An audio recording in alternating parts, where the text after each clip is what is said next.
Hürmetli vatandaşlar, leksiyalarımızı devamlaştırıyoruz.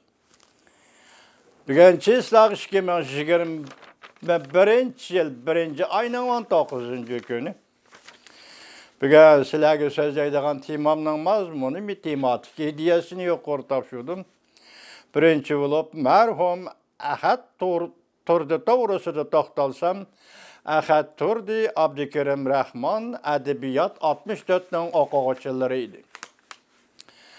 Müşküylem bir sınıfta idi, bir savakdaş idi. Şundaqlık bir koridorda men bilen savakdaş idi, men ola bilen savakdaş idim. Bunun için de Ahad Turdi emel tuttu. Abdülkerim Rahman'ı keyinçe anlasam, men qaytıp çıkandan keyin Şinjan Üniversiteti Edebiyat Fakültetinin müdiri bulup saylangan iken. Ahad Turdi şu vaqtda okuş bitirip Edebiyat Sənətçilər Birləşməsiga, Abdunum rayonluq Edebiyat Sənətçilər Birləşməsiga təqsim qılındı. O yerdə o rəhbərlik ornu tutdu, dəstləbdə təhrir. Keyin baş təhrir.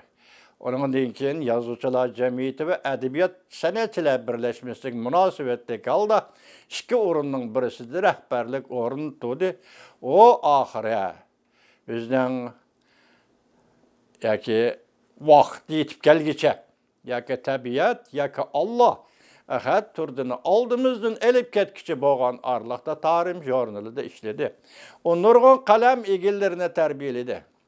Nurgun yaş həvəskarlarını tərbiyəledi. Yazğıçılarını, şairlarını, ədəbiyyat qatarı gelib girdi. Ədəbiyyat qoşunu qoşdu. Ədəbiyyat müqəddəs qaltıspen vatandaş. Çünkü onun qaltıspen buluşu pen edebiyatın özü pen emez. Bunu böyleler. Çünkü edebiyatın tədqiqat objekti yok. O obyektini tədqiq qilishini nişan qılğan vaxtı o pen bulup hesaplanır. Tədqiqat objekti yok. Edebiyat qoğuşa sahalarının özü pen hesaplanmaydı. Bırak. Edebiyatın tərkibideki nəzriye kısmı mesela. Edebiyat nəzriyesi, edebiyat obzorçılığı bunu pen de hesaplası buldu. Çünkü obzorçılığının objekti var. Onun tədqiq qıldığan objekti edebiyat hadisleridir. Edebiyat nəzriyesi ama tədqiq qıldığan objekti var. Edebiyat hadisleri. Şuna edebiyat nəzriyesi olan edebi obzorçuluk bu.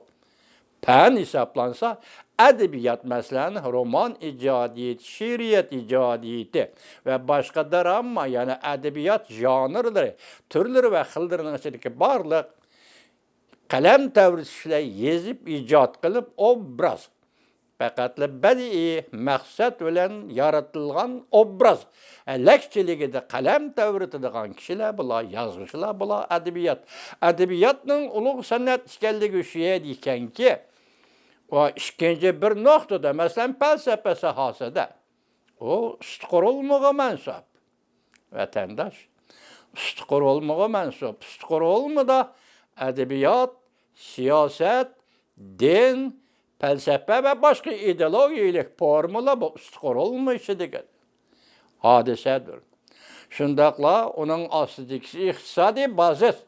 Bu iktisadi bazıs o sizge bizge məlum bir cemiyetinin iktisadi kurulması ve bir cemiyetinin iktisadi kurulması üstüden elveydiğen yani başlığında kılınıp durduğun faaliyet. Bütün faaliyetinin iktisadi faaliyetinin hemisi bir iktisadi bazıs bulur. Şunu edebiyat üstü kurulmadı.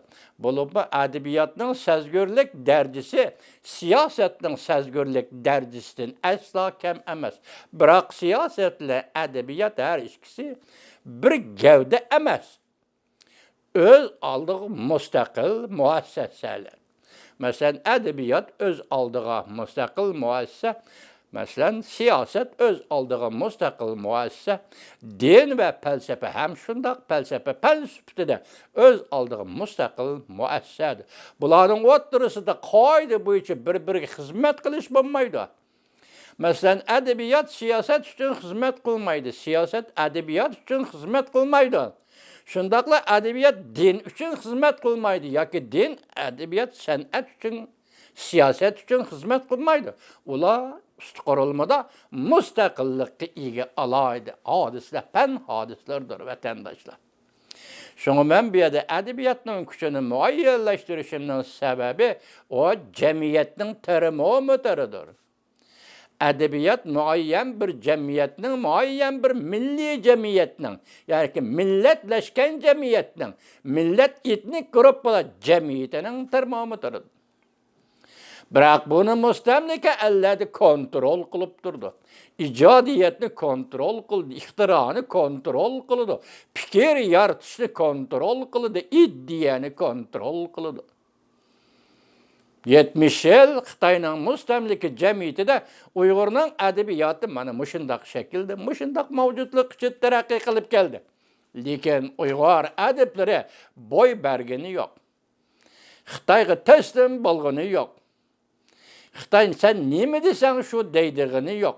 Lekin bular asritin turli yo'llar bilan adabiyot san'at sohasida ideologiyalik fikr ishlash bilan, yani mundaq aytganda Uyg'urlar uchun millatchilik ro'yida,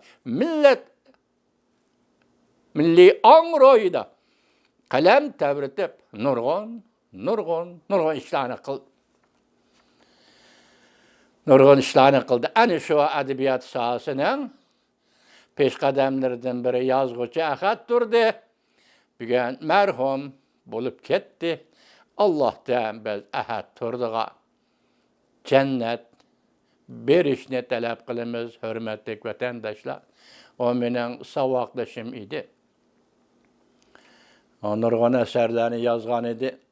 Hozir menda 25 yildan keyin uning ijod qilgan asarlarining nima ekanligidan to'liq xabarim yo'q.